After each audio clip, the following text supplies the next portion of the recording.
قرآن مجید کو بوسہ دینا شرعاً اس کا کیا حکم ہے؟ چنانچہ تبرکاً یا تعظیماً قرآن مجید کو بوسہ دینا اور بوسہ لے کر آنکھوں اور ماتھے سے لگانا شرعاً جائز اور درست ہے، اس کا چومنا درست ہے۔ بعض صحابہ رضی اللہ عنہم اجمعین سے بھی منقول ہے اس طریقے کے آپ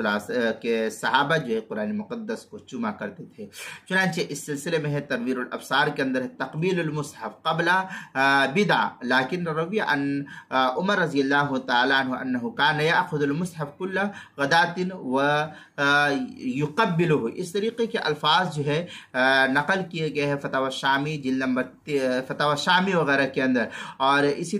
فتاوی شامی جلد نمبر 9 صفحہ نمبر 552، کتاب الحظر والاباحہ، حاشیۃ التحتاوی علی مراقی الفلاح صفحہ نمبر 23، فصل فی صفت الاذکار وکذا فی نفع المفتی والسائل جو علامہ لکھنوی رحمۃ اللہ علیہ کی ہے، اس کے اندر بھی اس کو نقل کیا ہے۔ المسائل المہمہ فیما ابتلت به العامہ، اس کی پہلی جلد صفحہ نمبر